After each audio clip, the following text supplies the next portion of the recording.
할렐루야. 오늘 또 옆에 계신 우리 성도님들과 축복의 인사를 나눠야 되겠습니다. 만나서 반갑습니다. 참 평안하고 행복해 보이십니다.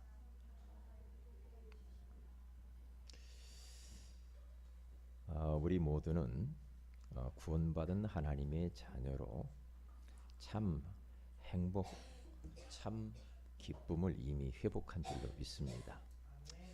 지난 해에는 하나님께서 인생의 근본, 본질을 바꾸는 복음에 대해서 말씀을 해 주셨는데, 금년에는 현장에서 만나는 사람들과 나눌 수 있는 행복에 대한 말씀으로 우리를 지금 인도해 주고 계십니다. 분명히 이 말씀을 주실 때에는 이 말씀 들을 사람을 보내시겠다라는 말이거든요.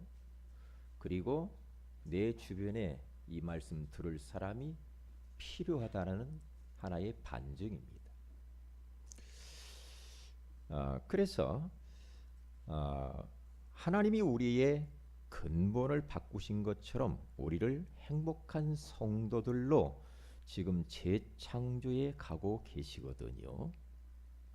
왜냐하면 행복이란 이 세상 모든 사람들이 공통적으로 원하는 것이기 때문에 그래요.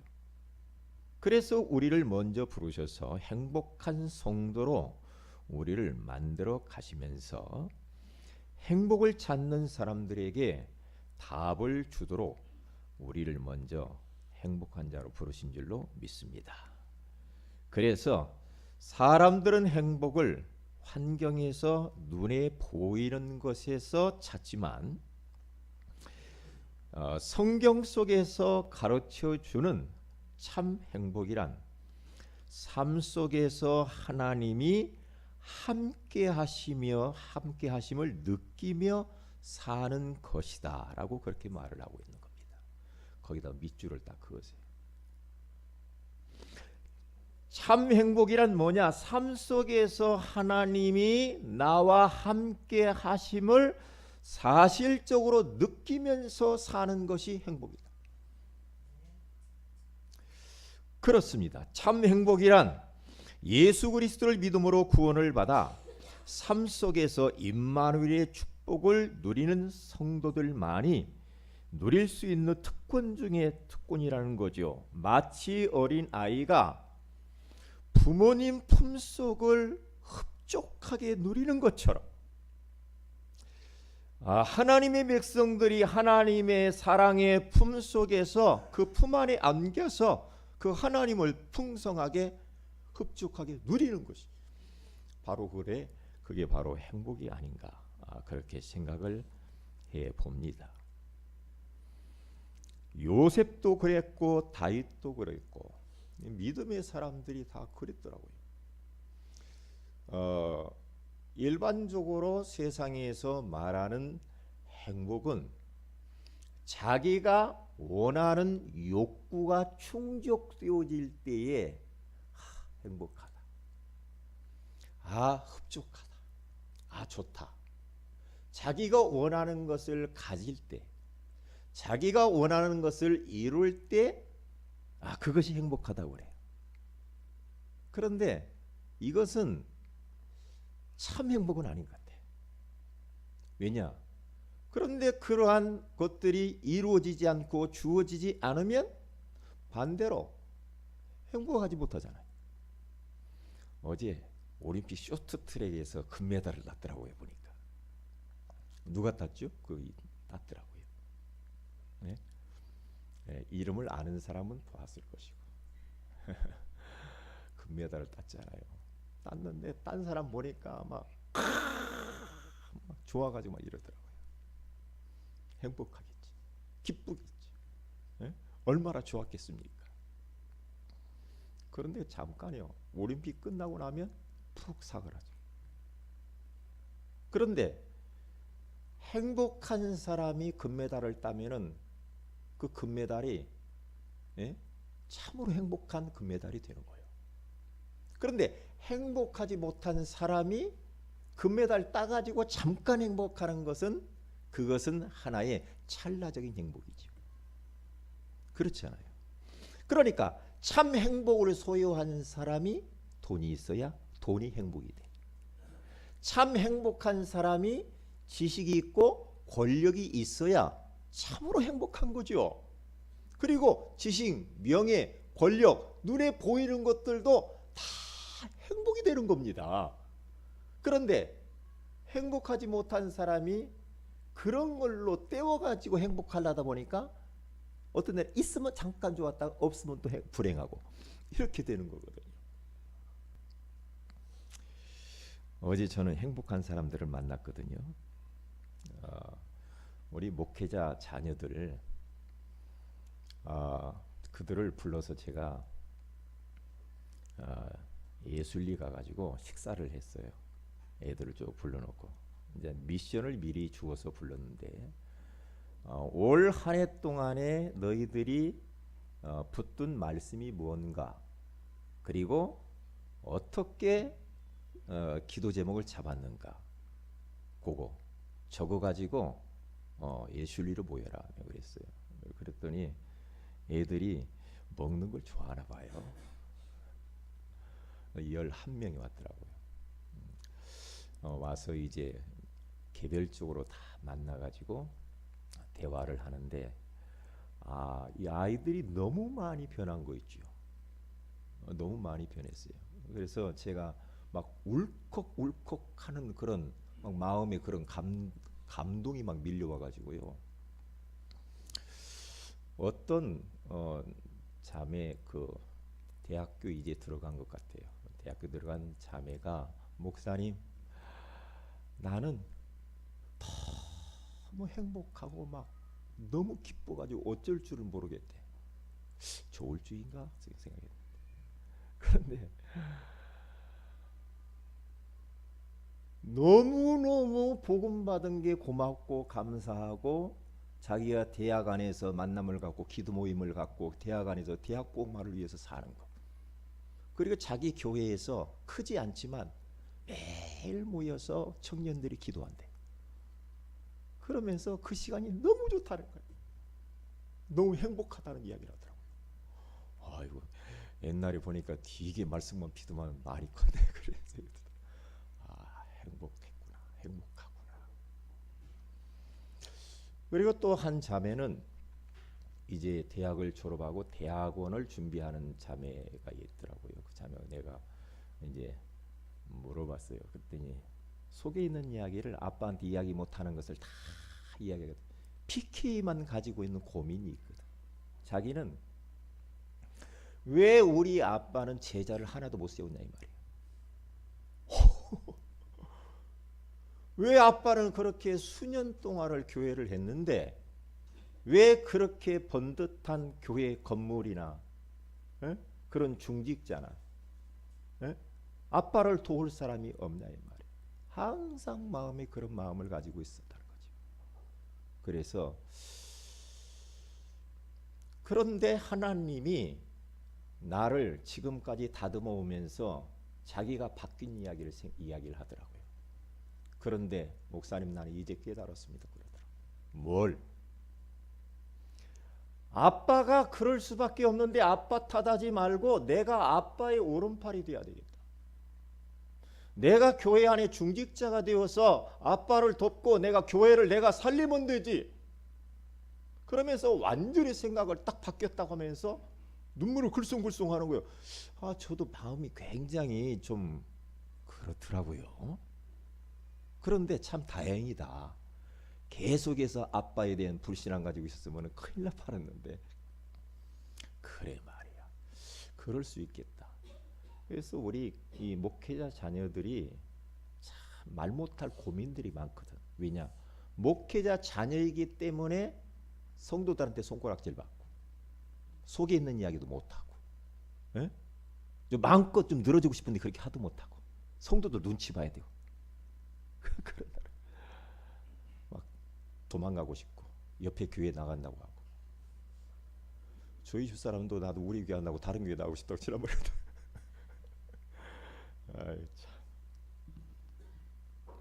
그래서 어제 참 눈물 나오더라고요. 아이들 다 이야기 들어보니까. 그러면서 율법 강한 목사님 딸이 있거든요.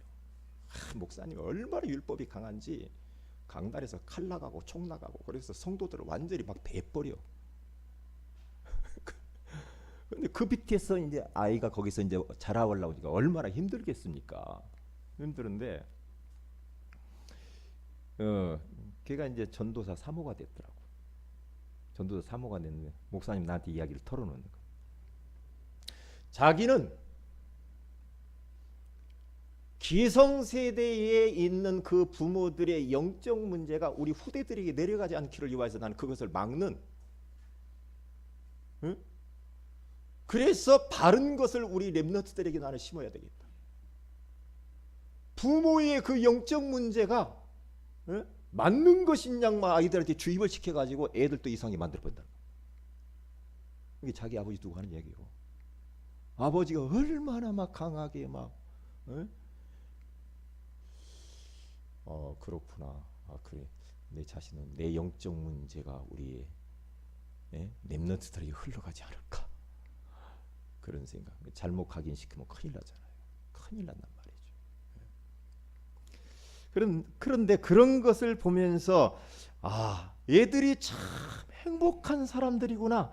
이것을 이렇게 좀 깨닫는 그런 시간이었어요. 여러분 행복하십니까? 행복하세요? 우리가 안 행복하면 누가 행복할 것 같아?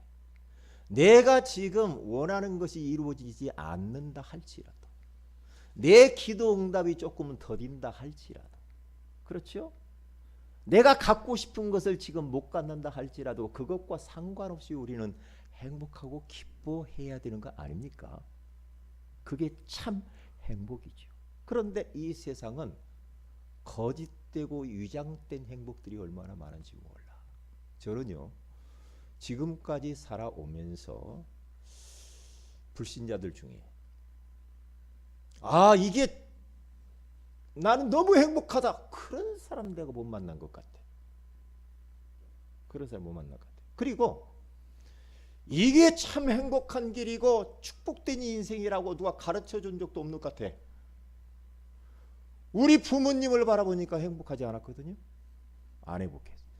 우리 육남매 형제들을 바라보니까 행복하지 않았어요. 행복하지 않더라고. 내 가문을 둘러보니까 행복한 사람이 없고 얼굴이 너무나 어둡고 힘든 사람들만 있어. 행복하지 않았어요.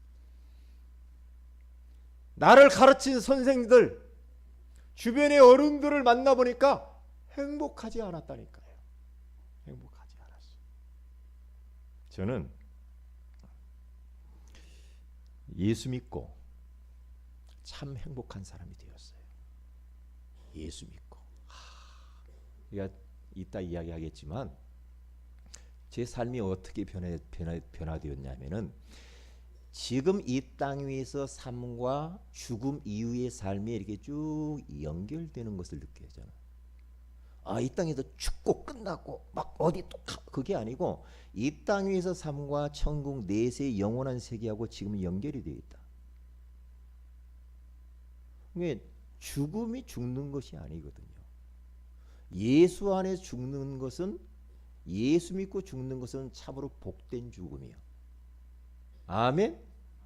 그리고 이사 간다고 말했어요. 참 이사 가는 거예요. 보따리 싸가지고 이제 천국으로. 그렇죠? 그리고 죽었다 그렇게 말하지 않아요. 성경에서는 예수 믿는 사람, 예수 믿고 죽은 사람은 죽었다 그렇게 말. 잠잔다 그렇게 이야기해요. 잠잔다. 그래서 진짜 이 땅의 삶이 끝이 아니고 내세에 대한 소망을 가지고 산다라는 것처럼 행복한 건 없어. 잠깐은 우리 다 가야 됩니다. 그래 안 그래요? 다 가야 됩니다. 다 가야 돼. 막 죽는 것 가지고 막 안타까워가지고 막 눈물을 흘리고 막, 그건 불신앙입니다. 그럴 이유가 아무것도 없습니다. 조금 먼저 갔을 뿐입니다. 그렇게 내 삶이 변화돼 버리더라고. 변화돼 버려. 그래서 오늘 성경에 가서 보면은 하나님께서 요구하시는 것이 나와 있습니다. 지금 광야길에서 약속의 땅 가나안 땅에 들어가기 직전에 하나님께서 모세를 통하여서 하나님이 이스라엘 백성들에게 요구하시는 것이 이것이 있다. 그게 뭐냐? 여호와 하나님을 경외하는 것이다. 이 말은 뭡니까? 경외라는 말은 하나님을 공경하고 잘 섬기고 하나님을 또 두려워할 줄 알고 하나님을 사랑하면서 살아야 되는 거라. 하나님이 요구하시는 것은 하나님 중심으로 하나님 잘 섬기며 사는 것이. 그러면 두 번째로 딱 하나님이 요구하시는 게 나와요. 그게 뭡니까? 너희의 행복을 위하여서 이 땅에서 살아가는 겁니다. 행복하게 사는 것이 하나님의 뜻이래요. 하나님이 요구하시는 것이 행복하게 살기 위해서. 거기 보세요.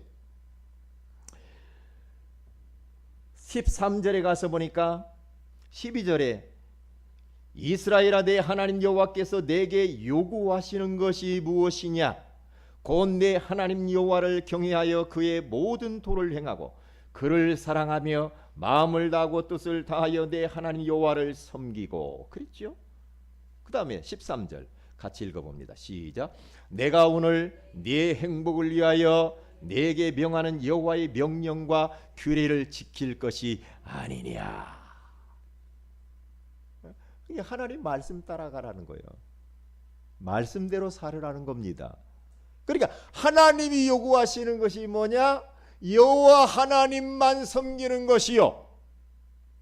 그리고 하나님이 주신 참 행복을 누리면서 사는 거란 말이에요. 그러면서 15절에 이렇게 말합니다. 하나님이 행복한 우리들을 향하여서 뭐라고 말씀하시는가? 같이 한번 읽어봅니다. 시작.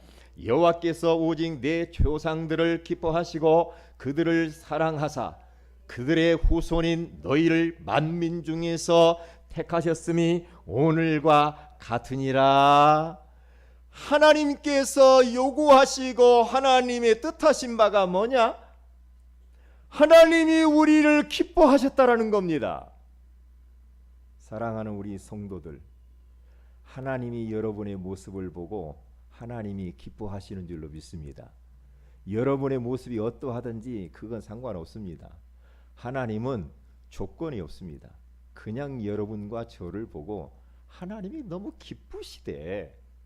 기뻐하시는 자가 됐어요. 그리고 두 번째로 사랑하시는 자가 됐어요.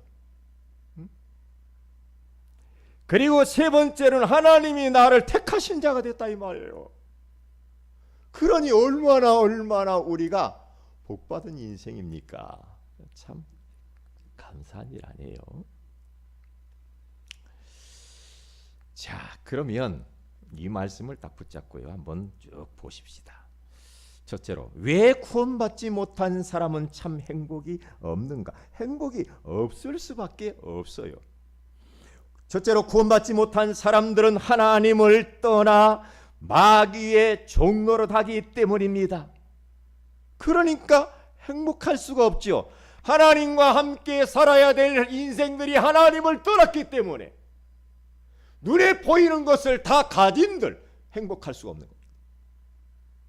그런데 이 불신자들은 하나님의 존재를 모르고 그리고 이 사탄 마귀의 존재를 모르니까 계속 종노릇하면서 살아가는 겁니다.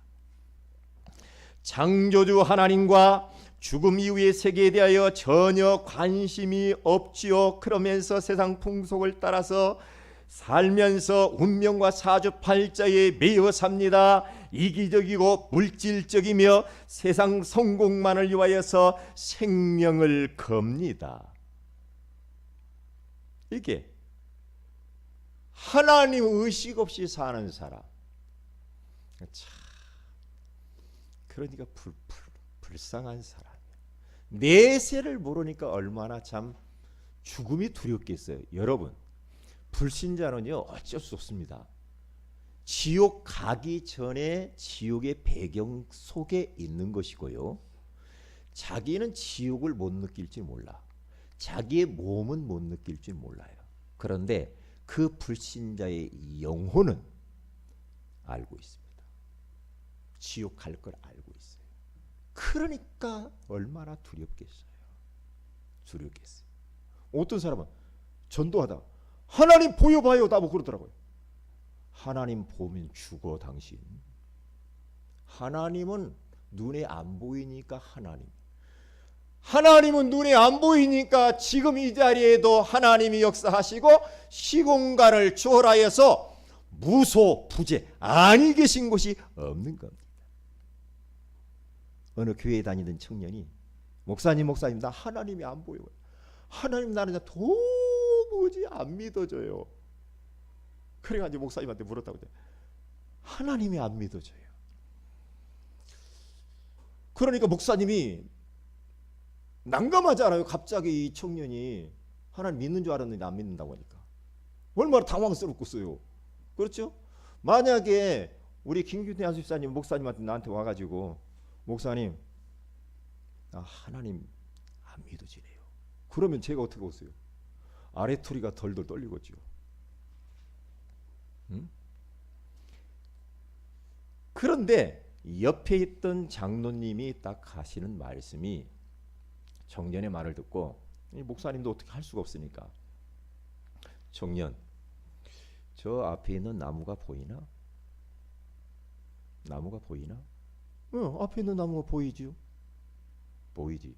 저 옆에 있는 꽃이 보이나? 아이 꽃이 보이죠. 왜 꽃이 안 보이고 나무가 안 보여? 다 보이죠. 보이지. 나는 안 보이는데. 나는 안 보여. 왜 당신은 보이나? 아이고 장로님이 뭐. 나는 소경이라 안 보여. 소경이라. 당신은 눈 떴으니까 보이지. 당신이 영적으로 소경이라. 그래서 하나님이 안 보이는 거예요. 하나님은 살아계셔. 나는 육신적으로는 소경이지만 하나님을 늘 느끼면서 살아. 하나님이 살아계셔. 바울이라고 하는 사람도 로마서 1장 20절에 가서 보니까 이렇게 말합니다. 창세로부터 그의 보이지 아니하는 것들 곧 그의 영원하신 능력과 신성이 그가 만드신 만물에 분명히 보여 알려졌나니 그러므로 그들이 핑계하지 못할지니라. 혹시 우리 성도들 가운데 나 하나님 안 믿는다고 안 믿어지는 분이 있으면 빨리 기도하시고 예수 영접 다시 해보시고요. 이걸 정리하고 가야지 죽기 직전에 이거 확신 없어가지고 나 하나님 예수님 안 믿어져 그러면 큰일 납니다. 큰일 납니다. 어느 전도사님이 이제 임종을 마치 해가지고 이제 하나님 불러 가려고 하는데 숨이 넘어가려고 하는데 나 하나님 안 믿어져 예수님 안 믿어져 막 그랬다고 하잖아요. 그러니까 옆에 있는 사람들이 막 성도들이 막 안절부절하는 거예요. 큰일 난대. 어떻게 무의식에 들어가가지고 하나님 안 믿었어요.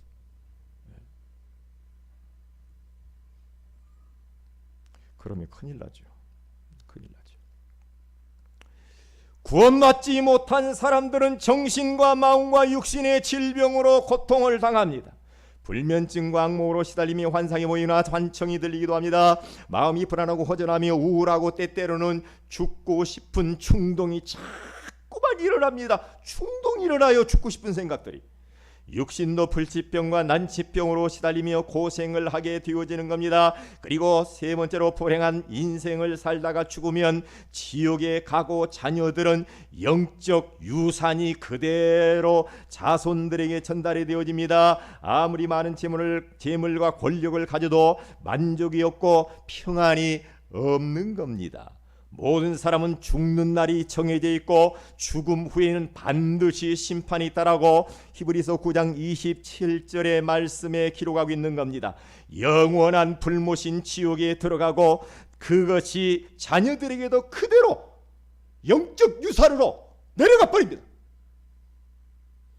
자녀들에게 물려줄 곳이 없어서 영적인 유산 물려줄 겁니까? 무섭습니다. 영적 대물림이라는 것은 아무리 자식이 공부 많이 하고 권력이 있고 명예가 있고 아무리 똑똑하고 해도 그거 그렇다고 해서 자녀들에게 영적 대물림이 물러가지 않는 거 아니에요. 아닙니다. 아니거든요. 반드시 내려가게 돼 있어요.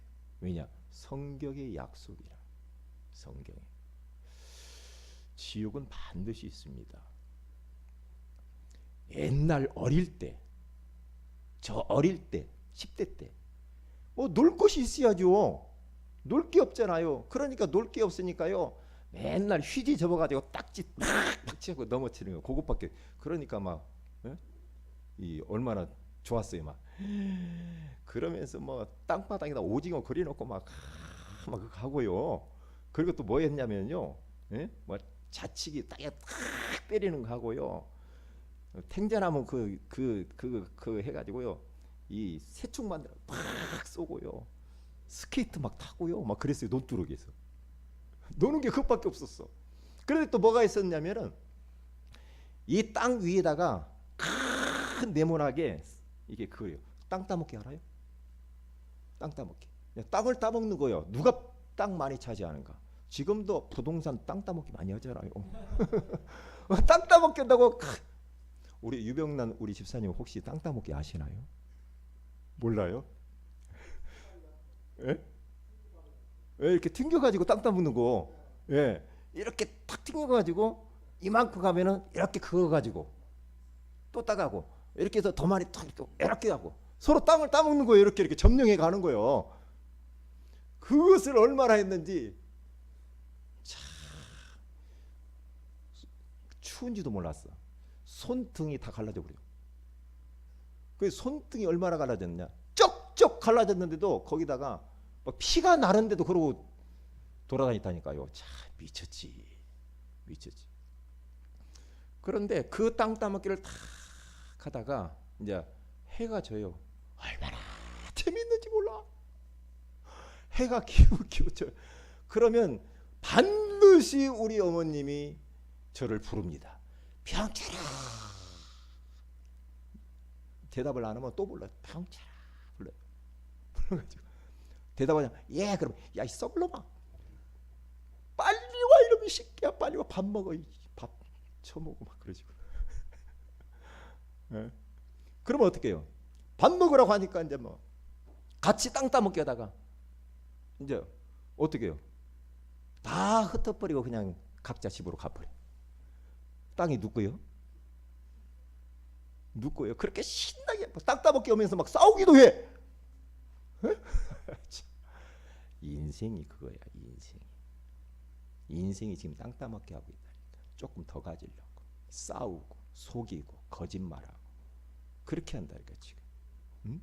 그런데 하나님이 부른단 말이야. 어느 날 아무개야 이제 그만 와라. 오면은 하나님이 부르면 나 못 가요.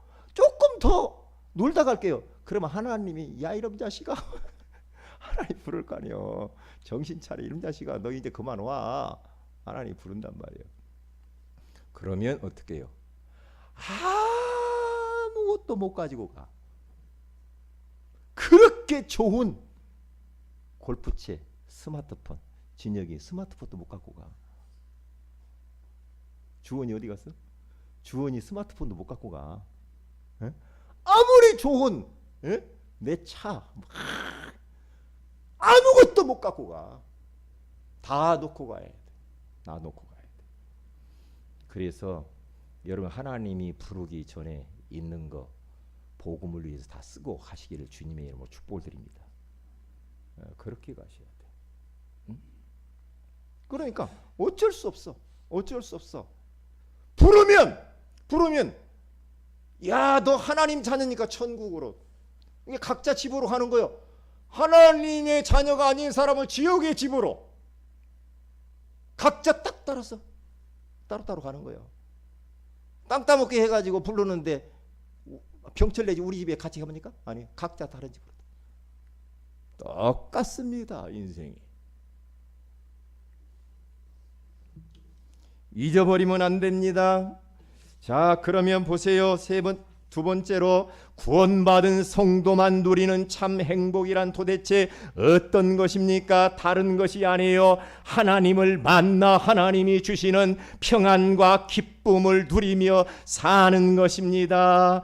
이사야 43장 1절에 가서 보니까 야곱아 너를 창조하신 여호와께서 지금 말씀하시느니라. 이스라엘아 너를 지으신 이가 말씀하시느니라. 너는 두려워하지 말라. 내가 너를 구속하였고 내가 너를 지명하여 불렀나니 너는 내 것이라. 보세요. 하나님이 나를 불러서 하나님을 만나게 하셨다는 거죠. 너는 내 것이래요. 그래서 그리스도를 통하여서 주신 참 평안은 요한복음 14장 27절에 가서 보니까 세상이 주는 것과 같지 아니한 평안이라고 합니다. 왜 그럴까요? 제가 보니까 다르기는 달라요. 주님이 주신 평안은 다르더라고. 예수 딱 믿고 난 이후에 내 의지와 상관없이 내 안에 주어진 참 평안이 와버렸어. 영원한 생명이 오니까 참 평안이 왔고 주님이 나와 함께하기 때문에 이상하게 행복하고 기쁘고 좋더라고요. 얼마나 좋은지. 예? 그렇게 변하더라고요. 그리고 요한복음 16장 22절에 가서 보니까 지금은 너희가 근심하나 내가 다시 너희를 보리니 너희 마음이 기쁠 것이요 너희 기쁨을 빼앗을 자가 없으리라. 기쁨. 주님이 주신 이 기쁨을 빼앗아갈 자가 없대요. 바울이 그 기쁨을 가지고 있었나 봐. 그래서 데살로니가 교회 성도들이 항상 기뻐하라. 쉬지 말고 기도하라. 범사에 감사하라. 이것이 그리스도 예수 안에서 너희를 향하신 하나님의 뜻이니라. 우리는 기쁘게 살아야 돼. 안 기쁜데 막 기쁘게 억지로 막 살자, 그게 아니요. 원래 우리는 하나님이 기뻐하시는 자잖아. 하나님이 사랑하시는 자, 하나님이 택하신 자, 하나님이 나를 벌써 다 아셨대요. 창세 전부터. 그래서 미리 하나님이 이 땅에 보내셔서 어떻게 살다 오라고 하기까지 하나님이 미리 다 알고 택한 겁니다. 여러분과 저는요, 하나님께 택함 받은 자이기 때문에 망할래야 망할 수가 없는 겁니다. 사실 보면 예수 믿었다, 하나님 만났다, 인생 끝나는 겁니다. 누가복음 15장에 가서 보면은 잃어버린 것 세 가지가 나옵니다. 거기에 양, 드라크마, 잃어버린 아들 세 가지가 나오잖아요. 거기 보면은요, 어떤 사람이 100마리 양이 있는데 양을 치다가 한 마리가 어디로 가버렸어. 그런데 희한하죠. 99마리의 양을 들여다 그냥 팽개쳐 놔두고 잃어버린 한 마리의 양을 위해서 이 목자가 막 찾아. 어디에 빠졌나? 누가 훔쳐갔나? 일대가 보러 간다? 그러면서 들에 있는 99마리보다 잃어버린 이 한 마리 양을 찾아요. 그러면서 부지런히 찾았어요. 찾으면은 그걸 어깨에다 메고 그러면서 돌아와 가지고 막 즐거워하고 기뻐했다, 그렇게 나와요. 한 영혼이 구원받는다. 한 영혼이 하나님 품으로 돌아온다. 그러면 하늘에서 잔치가 벌어진대요. 축제가 벌어진대요. 동전 귀한 드라크마를 잃어버렸다. 그러면 그 주인은요, 등불을 켜고 막 쓸면서 동전이 어디 있는가 부지런히 찾는다라는 거예요. 찾으면 그렇게 기쁘지 않냐. 그렇게 잃어버린 아들이 있는데 그 아들은 죽었다가 다시 살았다. 아버지가 얼마나 기뻐했는지 몰라. 그리고 그 아들은 얼마나 기쁘고 행복했습니까? 하나님을 떠난 인생들이 하나님을 만나면 끝나는 겁니다. 끝. 어린아이가 길을 잃었다 부모님 만나면 끝난 겁니다. 그래서 참 행복은 뭡니까? 우리의 삶 속에서 하나님이 나와 함께 하심을 사실적으로 느끼며 사는 겁니다. 아, 하나님이 지금 나와 함께 있지. 아, 나 이런 문제, 그래도 하나님이 나와 함께 있지. 나 이런 복잡한 문제가 있는데 하나님이 다 하시어 나와 지금 함께 있어. 하나님이 지키실 거야. 하나님이 보호하실 거야. 암흑의 문제가 있다. 아니야. 하나님이 그 암흑에 함께 있어. 하나님이 지킬 거야. 걱정할 게 없어. 그런 겁니다. 참 행복한 사람. 네? 그리고 좀 더 한 단계 더 들어가서 말씀 성취와 기도 응답과 전도가 되어지는 축복을 누리는 것입니다. 이것이 좀 더 우리의 삶 속에서 임마누엘을 사실적으로 누리게 도와주는 겁니다. 왜 우리가 강단 메시지를 붙잡아야 됩니까? 말씀을 붙들고 삶 속에서 내가 기도 속에서 묵상하면서 사는 게 임마누엘이라 이 말이에요. 하나님을 느끼며 사는 게 뭡니까? 하나님의 말씀을 붙잡고 말씀 성취를 경험하고 기도해서 참 여러분 기도할 수 있다는 게 얼마나 축복이야. 에? 우리가 살다 보면 막 이런저런 일 있잖아요. 내 속에 있는 것을 다 털어놓을 수 있는 분, 나의 모든 것들을 책임져 주시고 받아주시고 응답해 줄 수 있는 그분이 나에게 있다는 것이 얼마나 감사하냐고. 사람들은 너무너무 힘드니까 이것을 누구한테 하소연할 수도 없어가지고 무당집 끼욱끼욱거리고 점집 가서 막 손내미 손금 보고 난리를 피잖아요. 어떤 사람하고 전화도 해보고 됩니까? 안 되잖아요. 전능하신 그 하나님, 우리 아버지, 그 아버지 앞에 다 나의 모든 것을 털어놓을 수 있으니 얼마나 감사하냐고. 그게 바로 참 행복을 누리는 거 아니에요. 이렇게 살다 보면 전도가 되어져. 전도를 하라가 아니라 내가 참으로 행복해져 버리면 주변 사람들이 나에게 찾아와서 당신 보니까 왜 이렇게 행복해? 비결이 뭐야? 그러면 예수님 이야기해 주면 되잖아요.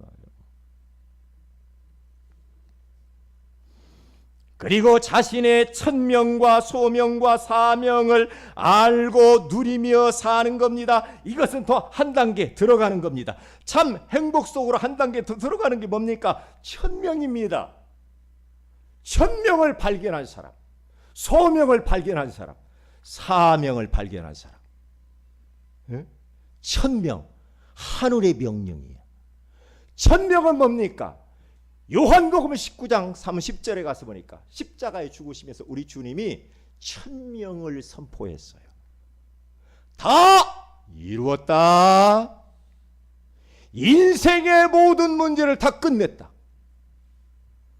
바울은 빌립보서 4장 13절에 가서 보니까 내게 능력 주시는 자 안에서 내가 모든 것을 할 수 있다. 천명. 잃어버리면 안 됩니다. 베드로는 사도행전 4장 12절에 가서 보니까 다른 이로서는 구원을 받을 수 없나니 천하 사람 중에 구원받을 만한 다른 이름을 우리에게 주신 적이 없다. 그리스도가 오직이 되는 겁니다. 여러분, 천명이 뭡니까? 천명이란 그리스도를 붙잡고 사는 겁니다. 왜냐하면 우리의 삶 속에서 얼마나 사탄이 우리를 공격하는지 몰라요. 죄책감과 죄의식 속에 막 몰아넣으면서 우리를 묶어요. 눌러요. 그렇죠. 불신앙과 염려, 여러 가지 복잡한 것들이 옵니다. 그것을 해결할 수 있는 건 그리스도 아니면 안 됩니다. 안 되게 되어 있습니다. 그래서 그리스도를 붙들고 살아가는 것이 천명입니다. 그리스도로 끝내라 이 말이에요. 그리스도로 답내라 이 말이에요. 소명은 뭡니까? 하나님의 나라를 내가 누리면서 하나님의 나라가 내가 가는 곳마다 하나님의 나라를 건설하는 것이고 확장시켜가는 겁니다. 그게 소명이요. 소명은 부르셨다는 거예요. 하나님 나라를 누리게 하기 위해서 나를 불렀대요. 하나님 나라가 여러분의 가문에 임해야 됩니다. 하나님의 나라가 여러분 가족들 중에 안 믿는 사람에게 하나님 나라가 임해야 돼요. 왜냐? 지옥의 나라에 정복되어 있다니까. 지옥 배경 속에 사는 사람은 소망이 없어요. 행복하지 않다니까요. 사람들이 전부 지금 속고 있다니까. 사명은 뭡니까? 성령 충만. 하나님이 약속하신 성령 충만함을 얻어서 예수 증인으로 사는 것이 내 사명이요. 세계복음. 그렇게 살면 됩니다. 그러면 우리같이 그러면 행복한 사람은 없죠. 제가 도시철도공사가 이번에 그 소장님이 새로 부임이 왔다고 저한테 식사하고 인사드리러 왔다고 하더라고요. 이번에. 그래서 어디 저쪽 광명 어디 저쪽 어디 박달동인지 어딘지 거기 가가지고 추어탕 맛있게 한다 해서 따라갔죠. 예, 소장님이 옆에 나가 앉았어요. 이야기했어요. 소장 얼마나 하십니까? 물어봤어요. 200명의 그 직원들 대표니까.